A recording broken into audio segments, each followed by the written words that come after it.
You are listening to the Billy Dees podcast. We are waiting just a minute for everyone to engage the live stream. Remember, you can find the Billy Dees podcast on your favorite platform.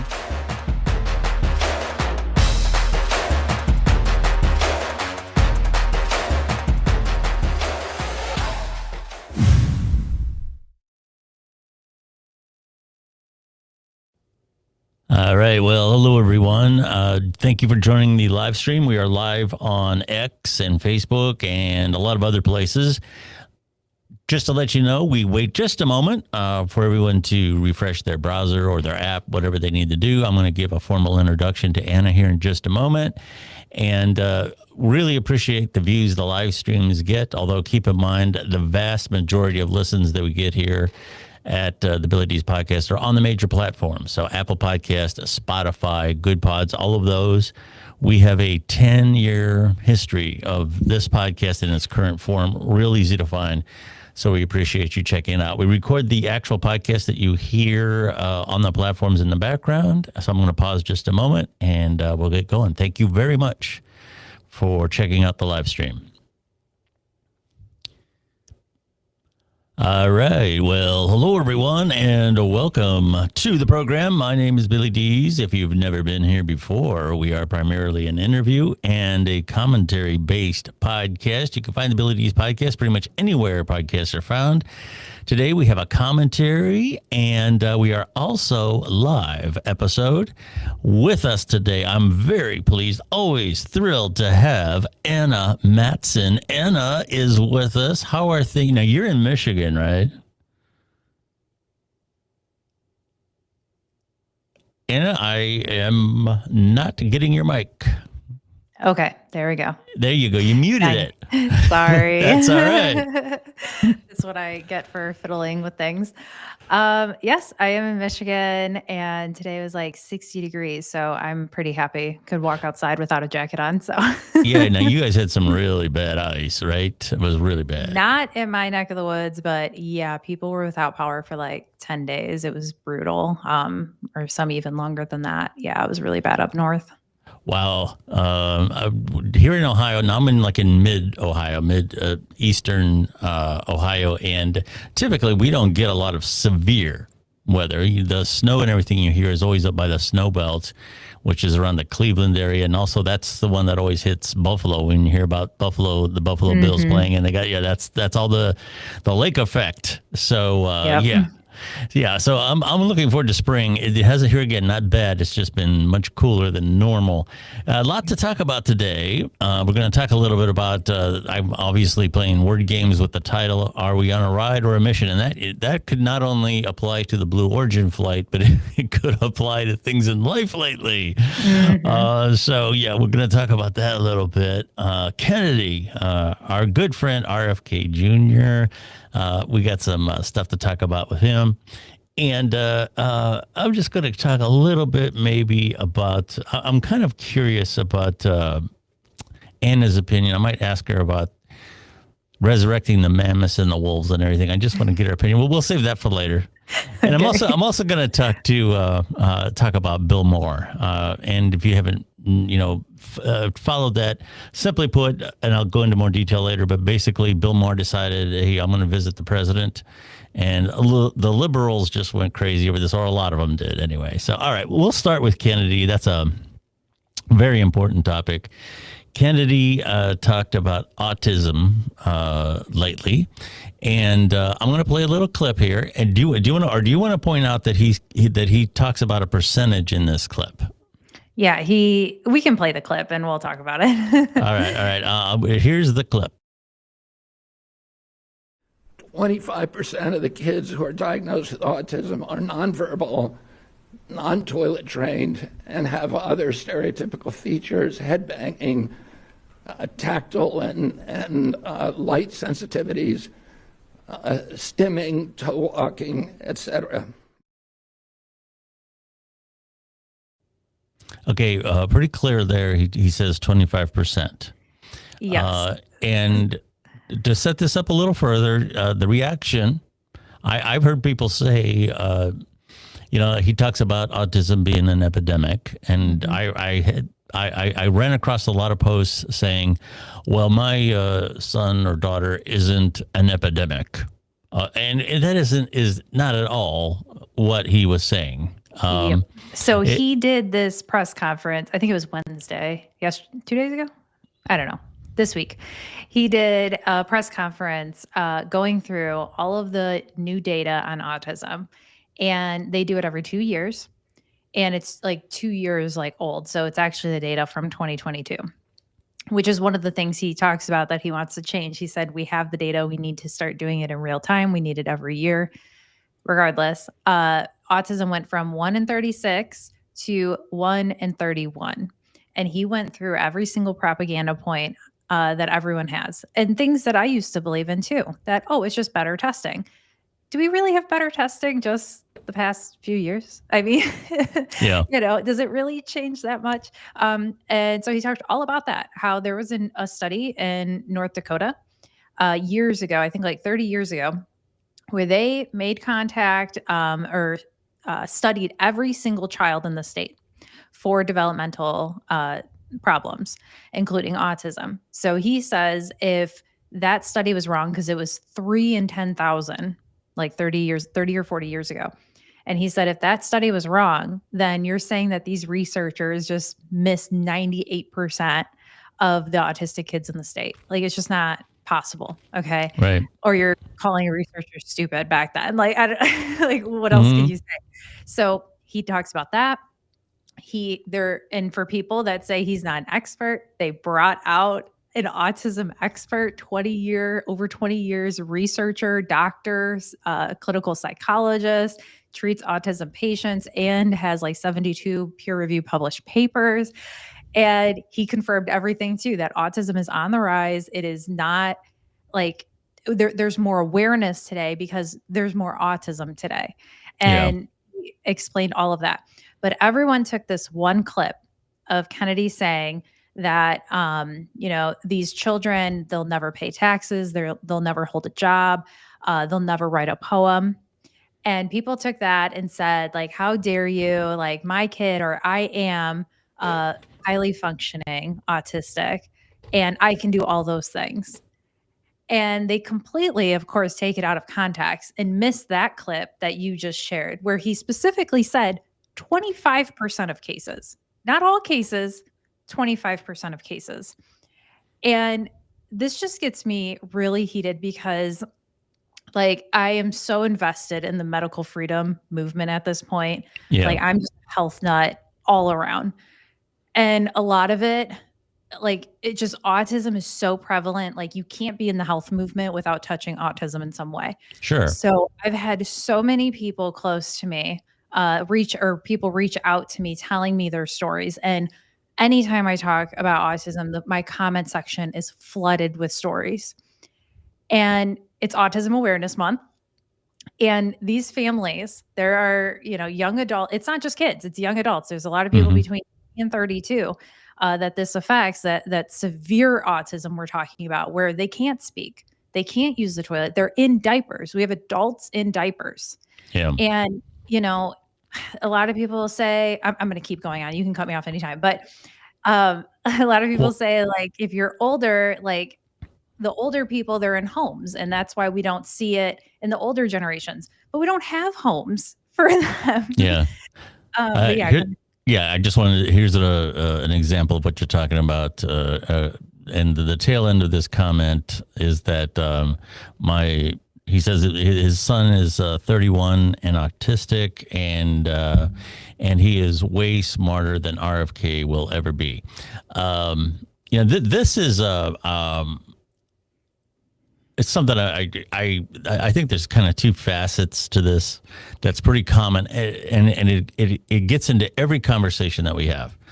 First of all, it focuses on statistics, which I believe are very important. But there's an old saying that figures don't lie, but liars figure. And we get into these mired things where there is a certain amount of credibility that comes along with statistics, but they can be manipulated. And I think at some point you have to use your own common sense. Common sense is a term that we're hearing a lot about these days. And I can tell you, when I was younger, when I was in grade school, when I was really, really young, this was like back in the 70s. And then I got into my later years of schooling in the 80s. And I don't hardly remember anyone in all the classes that I was in all the grades that I was in. My grade school was 1 through 8. And all those 8 years, I don't remember anyone having these kinds of issues. And you're saying it was like 1 in thousands was the rate. Yeah, it was like 1 in 10,000 back 30, 40 years ago. And like I said, even just recently, going from 1 in 36 to 1 in 31. And, that's the thing. If you speak, I have a lot of comments too of people that have been in education or have, dealt with special needs for long. Like if you talk to people who have been in it for 20 or 30 years, they'll tell you that there's an increase. Like they can see it with their own eyes. Yeah. And here again, to me, this is pretty obvious. And the statistics support this. And we don't, here again, I know it's the other thing I want to point out too is, there's an old saying about the exception to the rule. There may be an exception to the rule, but that does not negate the rule. That does not negate the commonality. We can make a general remark, whether it be about autism or anything. I don't care what it is. And somebody is going to come along and point out an exception and therefore imply that you are wrong. Mm-hmm. Okay. Yep.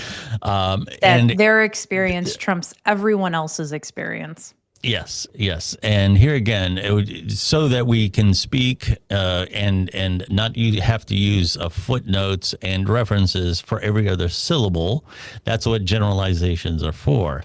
And no one is implying that every single person has the exact same experience, but that's something we get mired down in.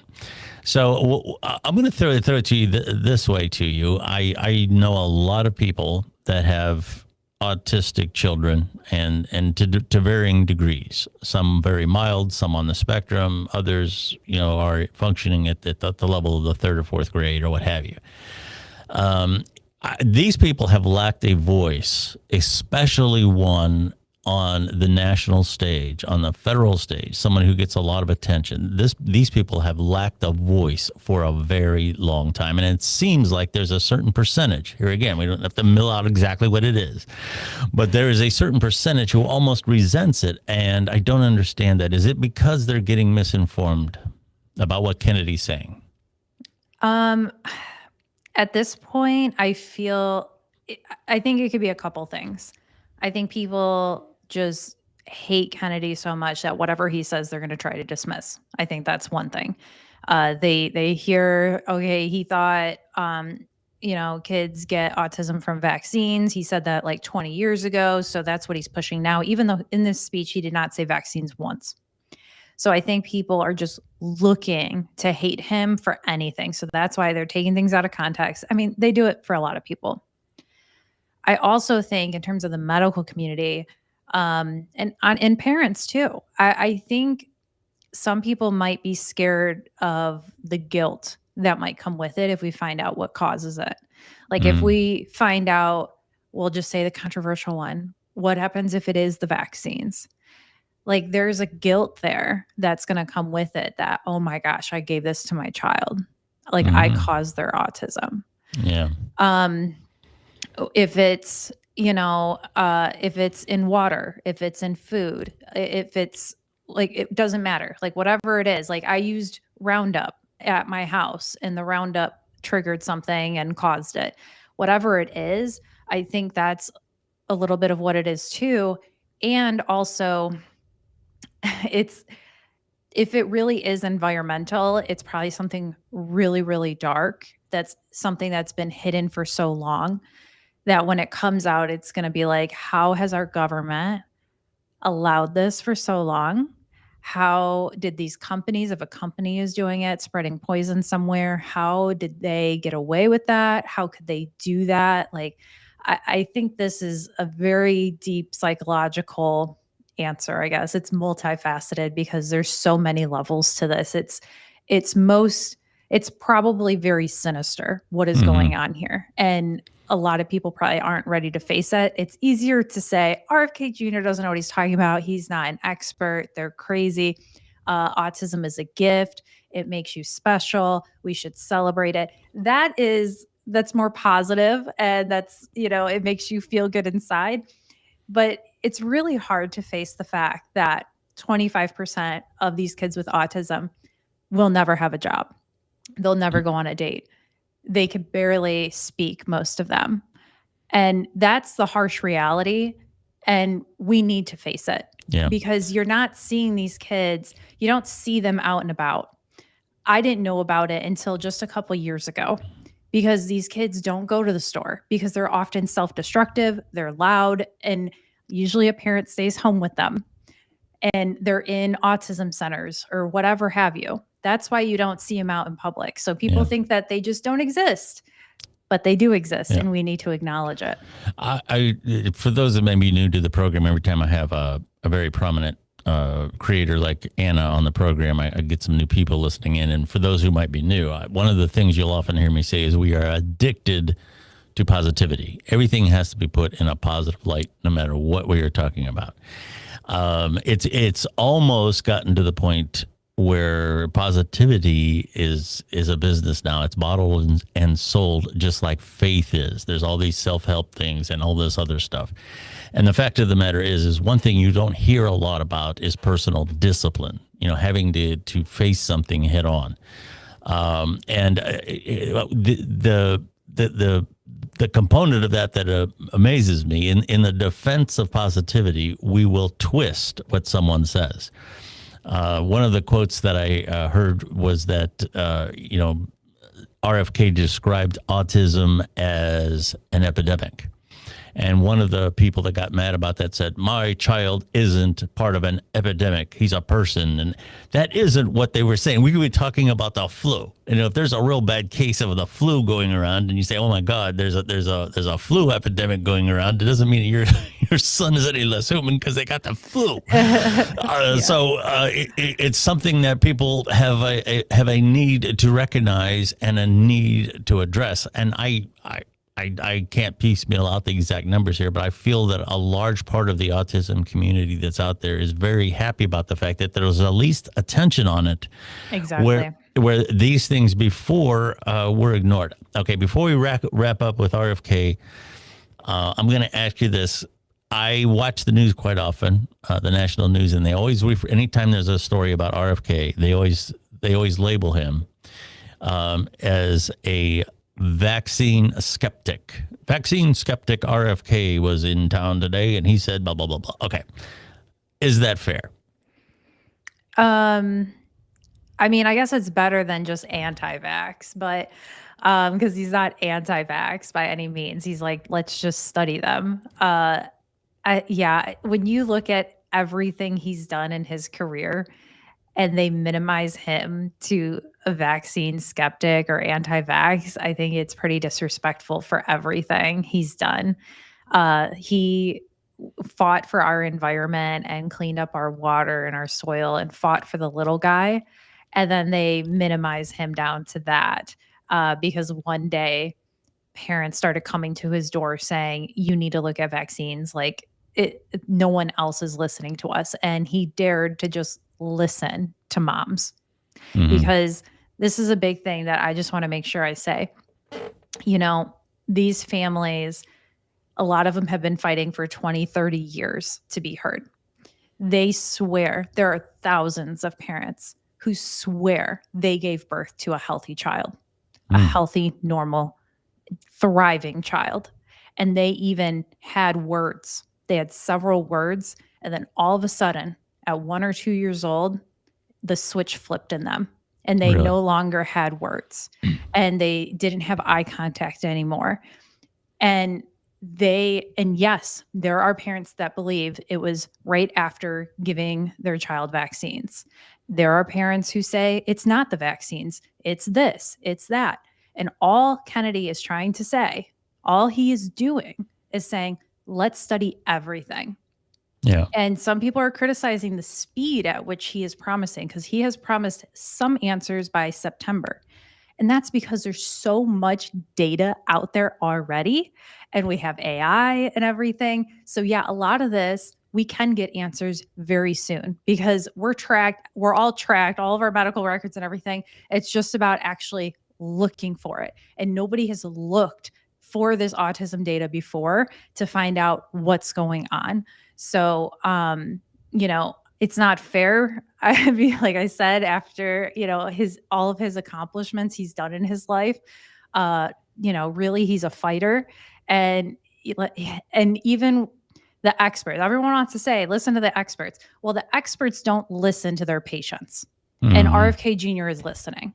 And that's why he's gained such a huge following, and he's going to research everything. And that's something we should be celebrating, because every single time today when I saw people complaining about Kennedy, I said, okay, are you upset that he wants to study autism? Like that was the whole point, is like, it's on the rise, we should study it. Like, are you upset with that? And they're like, no. Okay, so what are we complaining about? Like, we're all on the same team. Like, this isn't political. We're all on the same team. Fair enough. Talking about politics, you and I have talked on the program before about how people are in a bubble. It's my team against yours. And this really feeds into the rhetoric, because when you're talking to someone now, you're really not discussing the facts. What people are waiting to do is think about the appropriate response that they can give you to drive their agenda. And it is as worse now as it has ever been. Here again, I'm of a certain age. I think there's been a lot of division. I think there's been a lot of hatred before from conservatives and liberals and different political groups. But what is different now is people are not only in their own space philosophically, they are in their own reality. So people not only have their own opinion now, but they have their own reality. And comedian Bill Maher, excuse me, he went to visit President Trump within the last week or so, 2 weeks, something like that. And he got a lot of flack online because I was monitoring this. How could you go talk to President Trump? How dare you? And don't you realize what he's doing to this country? And And he came on, and I would encourage everyone to listen to the full context of it, because it wasn't a blanket defense of Trump, but it was something that he tried to put in the proper context of, it's not what you think it is. He felt that Trump was very reasonable, was in good humor with a lot of the jabs that they have exchanged in the public over the years. And I'm going to, just to give you an idea of tone, I have this very small clip just to give you an idea of tone. So let me play that for you. A crazy person doesn't live in the White House. A person who plays a crazy person on TV a lot lives there, which I know is fucked up. It's just not as fucked up as I thought it was. Okay, and that is, to follow this up, he still disagrees with him on a lot of policies and this and that, but he, I don't, how many millions of people, whether it was 70 million or whatever number you want to attach to it, voted for this person. And we cannot hate. We cannot have 70 or 80 million people hating 70 or 80 million other people.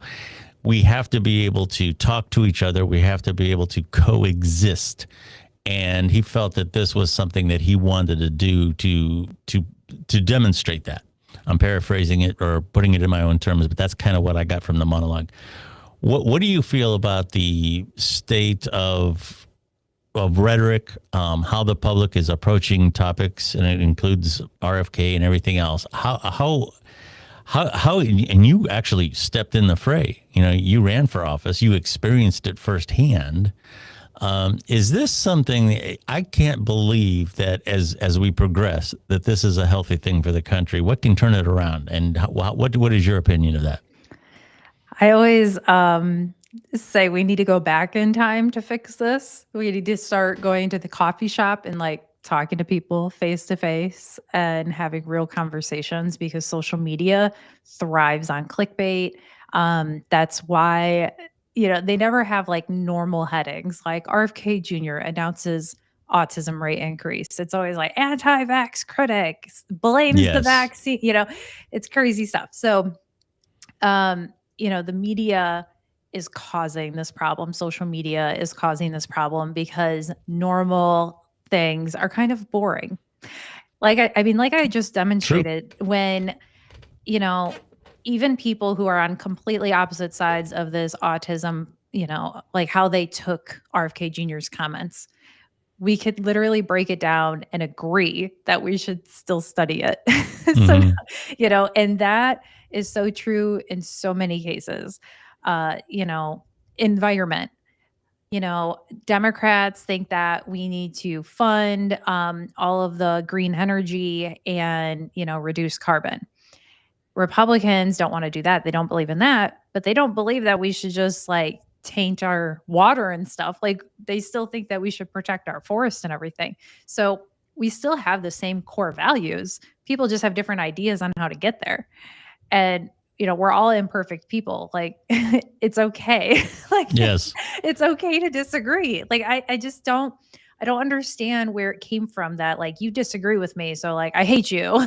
Yes. And while I was running for office, I came across this all the time. And I would go door to door and meet people. I met with these ladies. It was like 3 ladies and one of the husbands that came, and I was there for like an hour, and it was amazing. Like they all brought dishes to pass around. We had tea and everything, and they loved every single thing I had to say.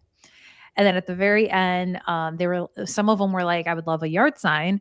And then 1 or 2 were like, I hear that you're independent, but like, I need to know, like, which one are you really? Like, are you Republican or Democrat? And I'm like, I'm truly independent. I'm not bluffing. Like, I like ideas on both sides. And she was like, I just can't do it. I need to know for sure. I could never vote for someone that would wear a MAGA hat. After I talked about all of my policies, everything. And, it was just minimized down to that one thing. And I said, well, I've never worn a MAGA hat, but, I really am independent, and people are just so tribal. Like, I don't know. We just have to put everyone into boxes, which is a psychological thing too, because we do like to categorize things in our head and stuff. But, in politics, it's very toxic. We need to stop doing that. And, we're multifaceted people. No one is just completely right or completely left. Like there's a lot, even that is a spectrum, people are moderates and stuff too.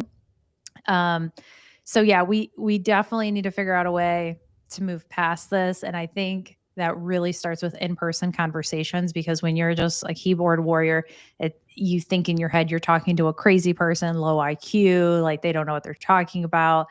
And then you actually meet them in person. You're like, oh, they're just a normal person. They just have a different idea than I do. How crazy is that? Yes. Very interesting. So true. And I just don't know how we can get people to do it. Because like I said, this thing about being in a different reality, another more sharply way to put it is that we've become cult-like with our politics now. And that is everybody that's outside my circle is my enemy. And they want to destroy my way of life. And that is scary. Interesting story. I like the media in terms of how it works and people's responses to things, and that includes social media. Blue Origin, which had a flight here very recently with, I'll say, a bunch of celebrities. The rocket had 6 passengers. Singer Katy Perry, Gayle King, who's a TV personality, philanthropist Lauren Sanchez, who is the fiance of Bezos, the person who owns Amazon, former NASA rocket scientist Aisha Bowe, I hope I'm saying that correctly, and a bioastronautics research scientist. Boy, that must be way over my head because I can't even say it properly. Amanda, here again, I hope I'm saying her name correctly, Nguyen. So it's Nguyen. Copenhagen, something like that, and film producer Carrie Ann Flynn. These people all went on this flight, which lasted about 10 minutes, 10 minutes or so. And it, went to the fringes of space. Now here again, I'm not belittling this in any shape or form. If I had the ability, had the opportunity to take a flight like this, I would take it, because I am very much a fan of especially physics as an amateur. I've always found it fascinating. If I'll say this at every opportunity I can get. If you haven't read about Isaac Newton, it's not just about his experiments. I think he was a very fascinating character. He was he was a little crazy, but at the same time he was brilliant. And if you read into about him and how he managed to strike the balance, I think what scientists manage to do well, the ones that are on the fringes of crazy, is they have the ability to go where the data leads them and somehow be loyal to it. Kepler did the same thing. He was very driven by religious beliefs, but he managed to stay loyal to the data, which is something that is a hallmark of scientists. And being a fan of that, I would love to take a flight. But I don't have any delusions about the fact that I would be a passenger. And I'm going to play this clip, and I'll just make one more comment about it after I play the clip, and then I'll throw to Anna on this. Here we go. I don't like that people are calling it a ride. A ride, you never see a male astronaut who's going up in space and they said, oh, he took a ride. We actually duplicated the route that Alan Shepard did. That's why it's called, this particular capsule is called the New Shepard. We duplicated that route. No one said he took that ride. Yeah. It's always referred to as a flight or a journey. So I feel that that's a little disrespectful to what the mission was and what the work that Blue Origin does. Okay, there's little question here again. I read off the names of the people that went. That there were some credentialed people on there. I absolutely 100%. But when we start getting into Katy Perry and some of these other folks, they were along for the ride. And I find the Alan Shepard analogy a little loose. I mean, that would be like saying you take a flight to London and you duplicated the flight Charles Lindbergh. It's just not the same thing. Charles Lindbergh made that flight almost some version of a century ago, and he did it in a plane that they weren't even sure could fly that far, and he did it without modern navigation or anything else. And to take a modern jet across there, flown by computers and navigation systems and skilled pilots, with a century's advancement of technology, and say, oh, well, yeah, I did the same thing Lindbergh did. It isn't quite the same thing. But anyway, I digress. I don't know. Here again, it comes down to some sexism thing. If this was a man, they wouldn't have said that. I think what tipped the edge was the fact that they called this a historic flight. I think that's what really pushed it. Because here again, I mean, there's space flight anymore with what Elon Musk is doing and other people are doing is relatively routine. There's nothing routine about space flight as a whole. It's not like getting in your car and driving down the street, but it happens often enough now that to constantly be throwing out these terms like, oh, this was historic because of one thing or another. What makes it historic in terms of the advancement of science? That's what I would be more interested in, and I think that's what hit people the wrong way. What's your opinion about this, Anna? I mean, I feel like a mission, like you have like some kind of goal or task you need to accomplish. Like, so that's where like a ride is like, it's already been proven. Like maybe it was a mission when they sent the test dummies and stuff, like, and did all that. But now that it's already proven and it's just a regular route, I wouldn't say it's a mission. Like, what's the goal here? The goal is to have a good time and go, in space. Yeah, I just think it's interesting, especially because there's more hype about this than, the female astronaut that was just abandoned in space for a year by the Biden administration. So, it's not sexist. We do celebrate the women that go on missions, and this was just a rich girl's party. So, yeah, a lot of people. That. Yeah, a lot of people made the issue of the fact because she defended this by saying she went after her critics by saying, I went into space. Can you say that, or words to that effect? And a lot of people responded, well, we don't have those options. Have you been to the grocery? Have you actually done your own grocery shopping? I love that. Was what a lot of people said. And here again, she brought that on herself by saying that, but in a wider context, I don't have a problem with people who can afford things being able to buy them. And here again, if I had the resources, I've been told, I got a lot of friends who are very much space enthusiasts, and they have a lot of friends who are really involved in the space program, and they say that when you're out there, and the sun, we normally consider the sun to be kind of yellowish, and that's because of the atmosphere. But they've told me that when you're out in the fringes of space and you look towards the sun, it's the most brilliant white light that you can imagine. It's almost like looking into creation. Wow. And, I think seeing the world and seeing our lives from that perspective is something I wish more people could do. So from my aspect, I don't necessarily have a problem with more people other than scientists having access to this type of thing. You just have to keep it in the right context. A lot of people don't understand it and why it's important. And the importance of the space program is a whole nother topic I would love to cover, but we'll skip it for now. I'll switch to something along the lines of science. And there is a company called Colossal Biosciences. The company seeking to bring back the woolly mammoth revealed that it had produced 3 live dire wolf puppies, Remus, Romulus, and Khaleesi, resurrecting a species that died out as many as 13,000 years ago. Now, some people say because of the science involved, because there was some of the code was missing in the genetics, so they had to produce some of it, that these aren't really dire wolves. They're GMO. Yeah.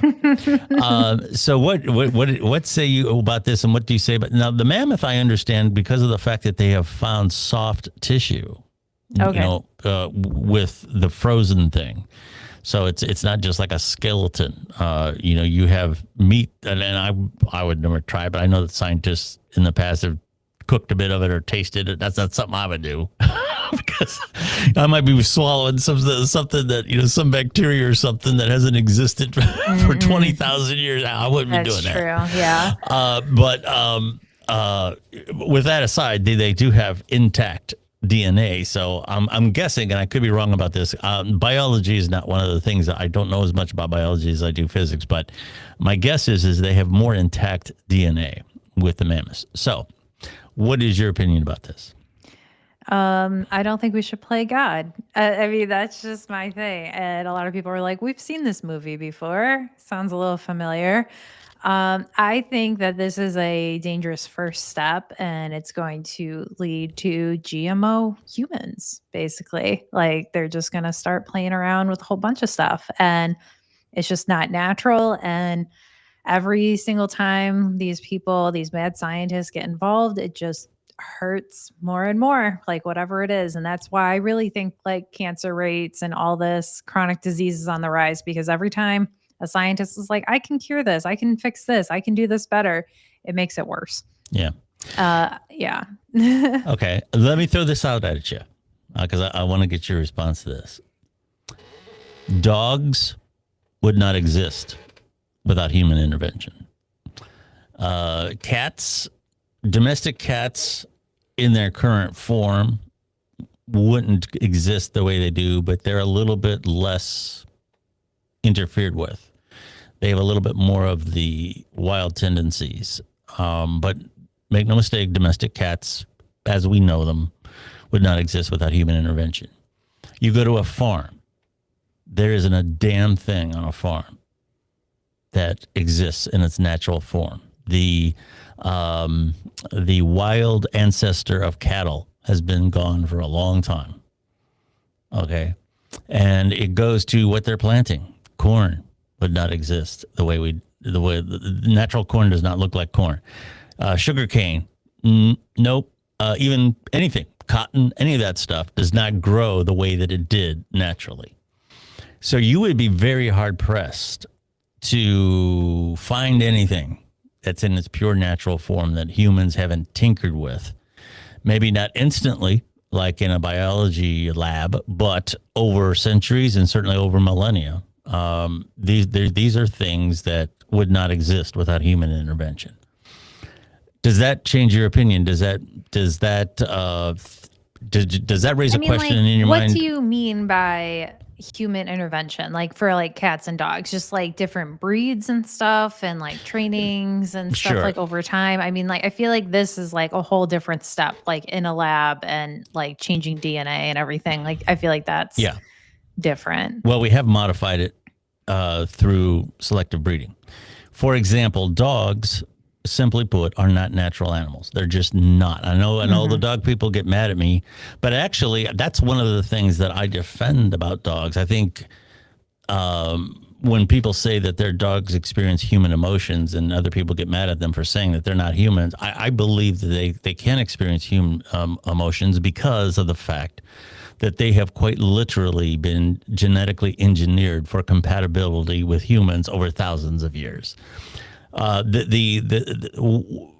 dogs developed in a very short story is in the Cliff Notes.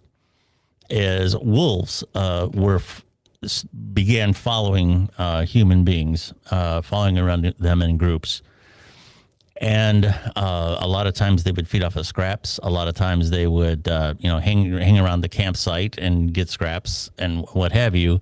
And it's just like anything else. Some wolves were more compatible with human beings than others.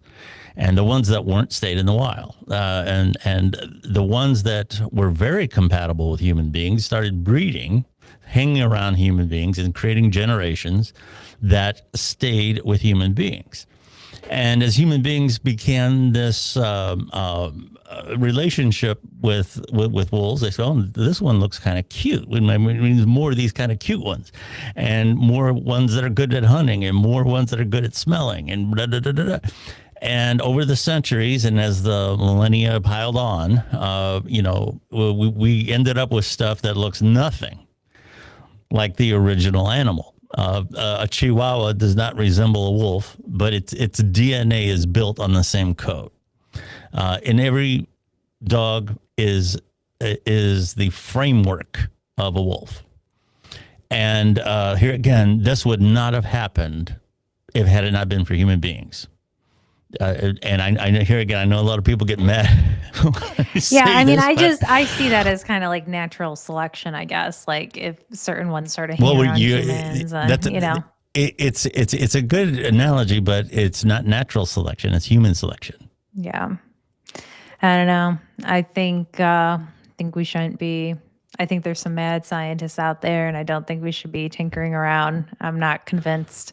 I'm not convinced we even need it. I mean, I guess that's the thing. There's two things here. Like, go ahead. What's the purpose? Like, why do we need this? And second of all, don't you think we should all have consent over this? Like, there's just this company that decided to do it, and it can impact all of us, and we don't even get a say. So those are the two concerns I have over it. I understand. And I personally would think I would take my chances with a woolly mammoth. I would like to see one. And I know the Jurassic Park and everything. I think that a lot of times too, people have their impressions of these things that are shaped by movies, and these movies are pure fantasy in terms of how they describe how genetics really work and what you could actually do. So I understand the concern, and I'll just throw this out. You talked about engineering human beings. The one lesson that I think that I have observed over the years, being somewhat of a fan of history as well, is that once the genie gets out of the bottle of something, well, let's say nuclear fission, which is different than the nuclear reaction that happens in the sun. That's a natural one. The one that we created, as far as we know, the only place in the universe that happens is right here on Earth. And once that secret got out of the bottle, it's very easy for a humanist to say, or a person who just loves life, say, well, you know what, these are immoral and we shouldn't do it. The fact of the matter is, once that genie is out of the bottle, somebody somewhere is going to do it. Yeah. And I believe, in regard to, say, the United States, that the best way to control this technology is to understand it. And the same thing applies to AI. You know, you can make all the moral arguments you want about letting AI go too far. But the fact of the matter is, you know, some tyrant somewhere or some mad scientist or somebody with the proper funding, some terrorist with the proper funding, is going to find a way to use that tool. And the best way to guard against it is to thoroughly understand and dominate the technology. And it sounds like science fiction to say that there might come a day when American fighting forces are facing an enemy on the battlefield that isn't quite human. That sounds like something straight out of a movie, but that technology is already there. So I think that we have to understand it in so many ways in terms of our intelligence, our security forces, what's going on in the world. One of the things that there was a telltale sign of knowing that the Nazis were working on the atom bomb was their pursuit of heavy water. We knew that heavy water was being sought at for the by the Nazis. For what reason? What reason could you possibly need it? So I think the idea is that you have to understand what's involved, what resources they are going to need, what networking they are going to need, what they might try to do with it, and the only way to understand all those answers is to be able to manipulate the technology yourself. Well, I'll give you the closing word on that. I'm just going to say it's above my pay grade.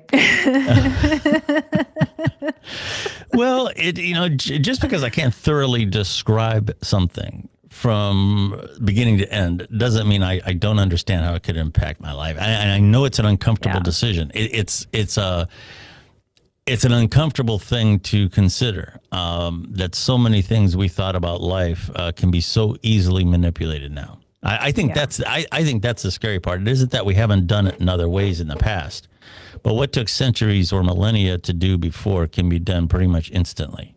Yeah. Like I said, my belief is just anytime scientists get too derailed, at least in recent times, it just has been more harm than good. I mean, scientists should be like curing diseases and they're not. Like nothing, like Pfizer has been around like 125 years or something, and they haven't cured anything. You know, they just keep making new pills, Yeah. And it's like, how about you actually try to like cure something? So Bill Gates making like fake meat and stuff, and just really worries me. I just don't think it's natural. It's not natural. And who knows how it's going to interact with our bodies. Like our body's going to reject it and create cancer and different diseases and stuff. We don't know. Yeah. Well, Anna, boy, I got to tell you, for somebody who's ever checked out your content, you are so well researched. Not about this stuff, apparently. Well, I always find a way to aggravate people. I don't, for example, smoke pot. Never did.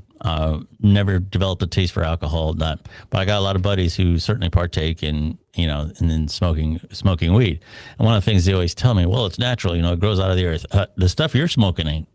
That what you're smoking did not exist during the 1960s. Okay, and it's been you couldn't go out in nature at some point and just walk through the forest or wherever the grass and say, okay, now this one over here gives you this kind of high, and this one over here does this, and this one over here. That's all been engineered, so yeah, it's not natural anymore either, any more than corn is. So, you just have to take these things on balance. But anyway, what I was getting at, I wanted to throw to you to let you talk about what you're doing. You are you are very well researched, and it's one thing to be well researched, but you have this practical analysis that is so good, and you are so far beyond your years in terms of how you apply your knowledge. You're just absolutely fantastic. Where can people find you? Anna R Madsen is my @ on X and on, I think, pretty much everywhere, actually. Sometimes I think on YouTube it's Anna Madsen, but it's usually Anna R Madsen. And with the help of you, Billy, I have started my podcast, If People Only Knew, because I kept hearing these stories from people of all different backgrounds and everything. And I'm like, man, if people only knew what you've gone through. So it's been an incredible journey already. I'm very thankful for you. You've answered so many of my questions about how to run a podcast, and it's been going so great. And yeah, I recently just turned 28, and I already feel, everyone always says, like, when you turn 30, that's where you start not caring what other people think about you. And I think that's been triggered in me already. I'm a little early. So like, I was doing a live on TikTok yesterday or 2 days ago, and someone was like, you're an anti-vaxxer. And I'm like, do you think that hurts my feelings? Like, I'm good. I'm going to be okay. Like, and with all the things recently about the autism stuff, people are coming after me, and I'm like, I don't care. Like, I'm going to tell these family stories because they matter. And that's that. They have been hidden away for years and years. They've been gaslit by their doctors. And finally, RFK Jr. is speaking for them. And I'm going to speak for them with as much platform as I have. I don't have a huge platform, but I'm going to use it for good. So yeah, moral of the story. That's why I started my podcast, If People Only Knew. And then for everything else, all my other crazy rants I go on, researched rants, people can find me on pretty much every social media other than Facebook. I can't bring myself to do it, guys. I can't do it. I have a very small group on Facebook, but for those, they are engaged and they do like all the behind the scenes stuff. And I don't use the page for like, hey, guess how great my latest episode is. I try to bring value to it. Mm-hmm. So yeah, you can find Billy Dees podcast on Facebook, although it's a very small group. But feel free to follow. Probably my social media home is the former Twitter, which is now X, at Billy Dees on that. And the podcast itself, in its current form, goes back about 10 years. And we've been really big on all the major platforms and a lot of the small ones, too. Every once in a while, somebody will come up to me and say, oh, I heard you on something, and I'm like, what is that? I'm on there? Yeah, you're on there. So that's fantastic, and it always gives you a good feeling. But the audio audience is something that I'm very loyal to because they've been with us from the beginning. And video, I think, gives an opportunity for people to see you, if they're interested enough to hear you on the show. I wonder what, they look like, how they present themselves, and it gives them an opportunity to do that. So I think video is important, but it's in support of what we've been doing for a very long time on our radio style podcast. So, I'm very grateful for that. And that's where you can find it. Anna, always a great discussion with you. You and I are perfect examples. We're aligned on a lot of things, but we split ways but we can have an intelligent conversation. And that was how liberals and conservatives or different ideologies were always supposed to work. Yep. And I got to say, during the Reagan years with Tip O'Neill, even Bill Clinton with Newt Gingrich, they still managed to get things done. Yeah, as polarized as those figures were, they still managed to get things, and we don't anymore. We don't. And this is what I always say.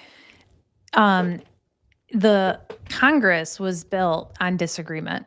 And Congress is like, when you really look at the history on how the founding fathers created our legislative branch, it is just genius. It is literally genius, because you had people from big states that were saying, I want a bigger say. I have more residents in my state. But then you have small states that are saying, well, we still want representation, or like nothing we say will ever matter. So then they created Congress where for something to pass, big states have to agree to it and small states in the Senate. So it literally is like the best thing. And it came from disagreements. So we need to stop looking down on disagreements and thinking that we need to disown family members and stuff if they don't agree with our political beliefs. And we need to start having conversations. I learn so much from people I disagree with. Like, I don't need an echo chamber. I need people that will challenge me and have a conversation with me. And it usually ends up where we both meet in the middle somehow. That is correct. That is the way it is supposed to work. Anna, always a pleasure to have you. You're welcome here anytime. Please come back. And to our audience, thank you so much for listening. And we will talk to you again really, really soon. Thank you.